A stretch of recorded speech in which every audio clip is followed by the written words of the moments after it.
तो नमस्कार दोस्तों, मेरा नाम है करण प्रताप। आप लोग देख रहे हैं स्मार्ट पॉइंट। दोस्तों आज की इस वीडियो में बात करेंगे मूवी क्यूब के बारे में। जी हाँ, मूवी क्यूब एक ऐसा एप्लीकेशन है जिससे आप पर्सनल लोन ले सकते हो, ठीक है, या फिर पे इन लेटर कर सकते हो। जैसे कि आपको कोई सामान चाहिए, आपके पास पैसा नहीं है, आप क्या कर सकते हो, मूवी क्यूब से पे कर दो, तो बाद में मूवी क्यूब में जो है पैसे डाल सकते हो, ठीक है।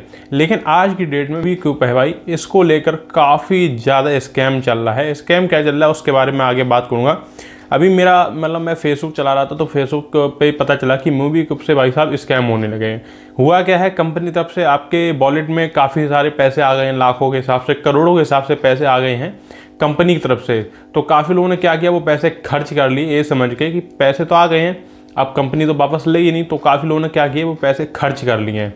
लेकिन यहाँ पर सबसे बड़ी समस्या क्या आ रही है, मैं आपको पहले वो बता देता हूँ। कोई भी बंदा अगर आपके पास आता है कि भैया मैं आपके स्कैनर पे 5,000, 10,000, 15,000, 20,000 रुपये पे कर रहा हूँ, मुझे आप इतना सामान दे दीजिए या फिर आप मुझे कैश दे दीजिए, अपना कमीशन काट लीजिए। और तो उससे आप साफ मना कर दें कि भाई साहब मैं कैश नहीं दे पाऊँगा, ना मैं सामान दे पाऊँगा।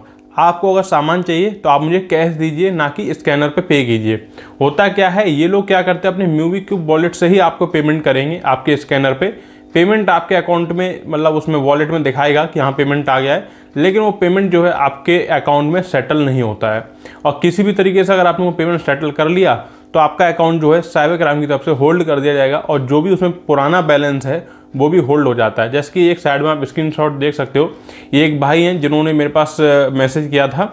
इन्होंने क्या किया, 10,000 रुपये सेटलमेंट किया था अपने मूवी क्यूब से अपने अकाउंट में। 10,000 के चक्कर में 7 लाख रुपये इनका फंस गया। अब सोचो क्या हुआ, इनके अकाउंट में साइबर क्राइम की तरफ से होल्ड लग गया है, तो 10,000 तो वो फंस गया, 7 लाख इनका ये भी फंस गया है। अब इनको मैंने एक ही राय दी है, भाई साहब बैंक जाओ या फिर पुलिस से, साइबर क्राइम से कॉल मैसेज या फिर कोई भी लिफाफा वगैरह है तो उसका जवाब जरूर देना है, तो हो सकता है आपका कुछ हो जाए, ठीक है। हो क्या रहा है, जिन लोगों के मूवी क्यूब वॉलेट में पैसा आ गया है वो लोग क्या कर रहे हैं, उस पैसों को यूज कर रहे हैं, ठीक है। अभी मेवात में कांड हुआ था कि वो लोग गए भाई, डिफेंडर ले लिया उन्होंने, 1 करोड़ रुपए उनके वॉलेट में आया, वो गए डिफेंडर ले लिया उन्होंने डायरेक्ट। तो भाई साहब उनके ऊपर भी केस हो गया, मुकदमा हो गया है। कंपनी क्या कर रही है, अपने एजेंट भेजकर सारा पैसा रिटर्न करवा रही है। जैसे आपके वॉलेट में अगर 1 करोड़ रुपए आ गया तो हमने उसमें मान लीजिए 10 लाख रुपए खर्च कर लिया, तो 90 लाख कंपनी ने वापस ले लिया, लेकिन 10 लाख रुपए आपको अपनी जेब से देना पड़ेगा। वो लोग आपके घर तक आएंगे, ठीक है, और पुलिस केस होगा वो अलग होगा। तो बस मेरा कहने का मतलब इतना है कि अगर कोई भी मूवी क्यूब एप्लीकेशन से आपको पेमेंट कर रहा है या फिर आप मूवी क्यूब में पेमेंट ले रहे हो, तो भाई साहब स्कैनर हटा दीजिए अभी अपनी दुकानों से। आप पेमेंट मत लीजिए, क्योंकि ऑनलाइन फ्रॉड बहुत चल रहा है।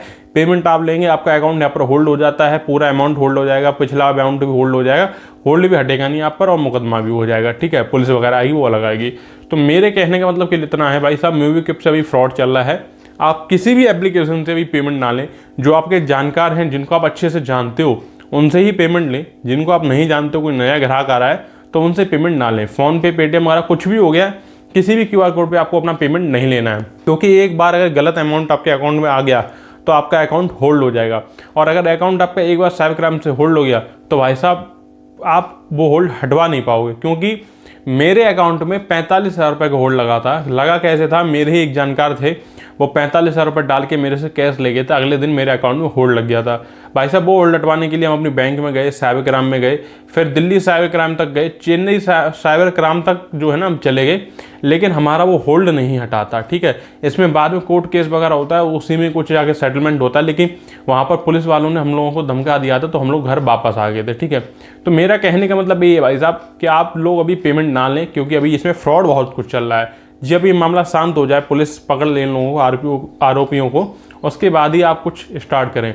तो भाई साहब सतर्क रहें, सावधान रहें।